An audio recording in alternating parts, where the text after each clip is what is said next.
Indian space research organisation यानी कि इसरो, यह एक ऐसा नाम है जो अपने कठिन परिश्रम और कम बजट में बड़े से बड़े स्पेस मिशन को भी सफलतापूर्वक परफॉर्म करने के लिए जाना जाता है।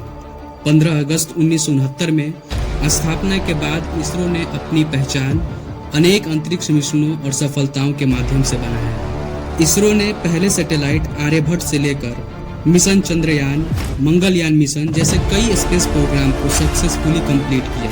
1969 के बाद इसरो अनेक कठिनाइयों के बावजूद लगातार इनोवेशन करके टेक्नोलॉजी को इन्हांस कर रहा है और भारत को इंटरनेशनल स्पेस रेस में पहचान दिलाई है और अपने टेक्नोलॉजिकल एडवांसमेंट के जरिए देश को भी सर्व कर रहा है। पिछले दिनों यानी 23 अगस्त 2023 को चंद्रयान 3 को मून सरफेस पर सॉफ्टली लैंड कराने के बाद इसरो एक बार फिर आदित्य L1 मिशन के द्वारा हिस्ट्री क्रिएट करने जा रहा है। तो नमस्कार दोस्तों, आपका स्वागत है और आप देख रहे हैं एक्सरे यूट्यूब चैनल। आपको पता ही होगा कि भारत ने अब तक चंद्रयान मिशन, मंगलयान मिशन को तो सक्सेसफुली कर चुका है, लेकिन अभी तक भारत का कोई भी मिशन सूरज को लेकर नहीं हुआ है।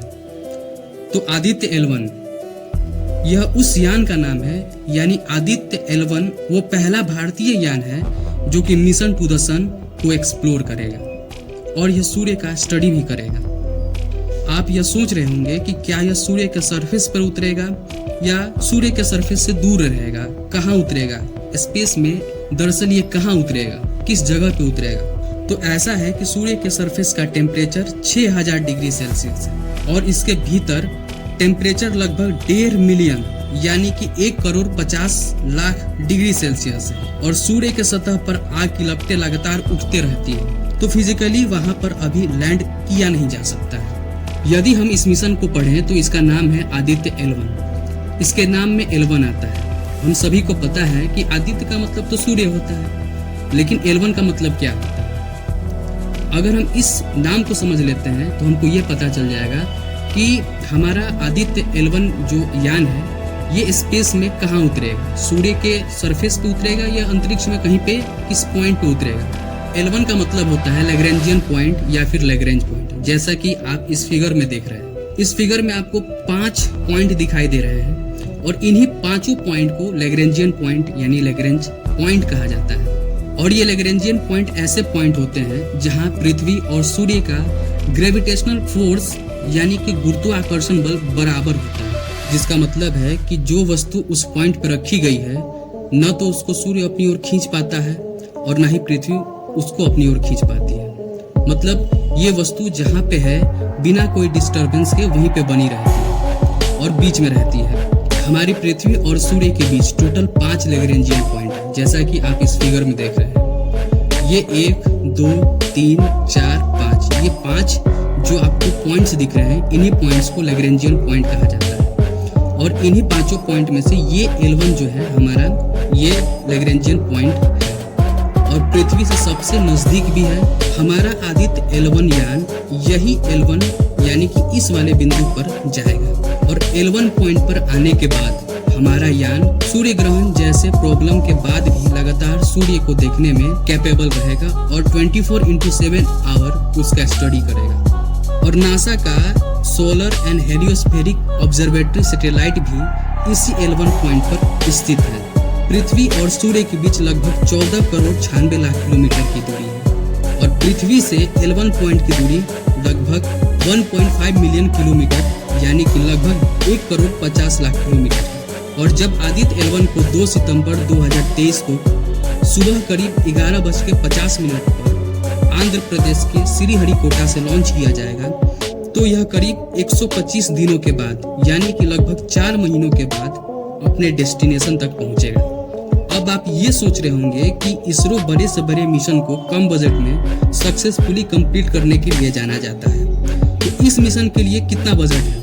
तो आप सुनकर हैरान हो जाएंगे कि इसकी बजट भारत के मोस्ट एक्सपेंसिव फिल्मों से भी कम है। देखो, RRR का बजट 600 करोड़ रुपए था, रोबोट 2.0 की बजट 575 करोड़ रुपए थी और आदि पुरुष की बजट 500 करोड़ रुपए थी और हमारा आदित्य L1 मिशन का बजट लगभग 370 से 400 करोड़ के अंदर का है। गजब है ना। इसरो के लिए एक लाइक तो बनता है। आदित्य L1 को क्यों भेजा जा रहा है, इसको जानने के लिए पहले क्या आपको पता है कि जिस प्रकार हमारे धरती का मौसम होता है उसी प्रकार सोलर वेदर भी होता है और स्पेस वेदर भी होता है। लेकिन धरती के मौसम के जैसा ये बिल्कुल भी नहीं होता। जैसे वहाँ के मौसम में हवा, बादल, वाटर वेपर नहीं होते। वहाँ अलग अलग प्रकार की किरणें होती हैं, जैसे गामा किरणें, पराबैंगनी किरणें और भी कई सारे किरणें, और इन्हीं से ही सोलर वेदर और स्पेस वेदर बनता है। और आदित्य L1 इसे ही स्टडी करेगा। इसके अलावा सूर्य के अलग अलग परतें होती हैं, जैसे कि फोटोस्फीयर, क्रोमोस्फीयर और भी बहुत सारी परतें हैं जो आप इस फिगर में देख रहे हैं। इन्हीं परतों को आदित्य L1 स्टडी करेगा। इसके अलावा सूर्य के सतह यानी फोटोस्फीयर का तापमान 6000 डिग्री सेल्सियस होता है और लगभग 1000 किलोमीटर अंदर जाने पर तापमान लगभग 1.5 करोड़ डिग्री सेल्सियस हो जाता है, जैसा कि मैंने पहले ही आपको बताया था। आखिर इतना नजदीक होने के बाद भी फोटोस्फीयर का टेम्परेचर 6000 डिग्री सेल्सियस इतना कम कैसे हो सकता है? हमारे साइंटिस्ट इसीलिए यही कारणों को जानने के लिए आदित्य L1 को सूर्य के नजदीक भेज रहे हैं और आदित्य L1 इन्हीं सब चीजों का स्टडी करेगा। आदित्य L1 के उपकरणों को मुख्य रूप से क्रोमोस्फीयर और कोरोना, जैसा कि आप इस फिगर में देख रहे हैं, वातावरण का निरीक्षण करने के लिए ट्यून किया गया है। इसके अलावा इसरो ने एक लिस्ट जारी किया है जो यह बताता है कि आदित्य L1 और क्या क्या चीजों के बारे में स्टडी करेगा, जैसे कि आप इस लिस्ट में देख सकते हैं। तो आज के लिए बस इतना ही। इसरो को आने वाले मिशन के लिए हमारे तरफ से ढेर सारी शुभकामनाएं। और यदि आपको ये वीडियो इन्फॉर्मेटिव लगी है तो प्लीज़ हमारे वीडियो को लाइक करें और चैनल को सब्सक्राइब करें। हमारे इस वीडियो का मिशन है 200 लाइक्स। इसरो जिस स्पीड से अपने मिशन को कंप्लीट कर रहा है, उम्मीद है आप भी हमारे मिशन को जरूर कंप्लीट कर देंगे। एक बार फिर वीडियो देखने के लिए आपका धन्यवाद।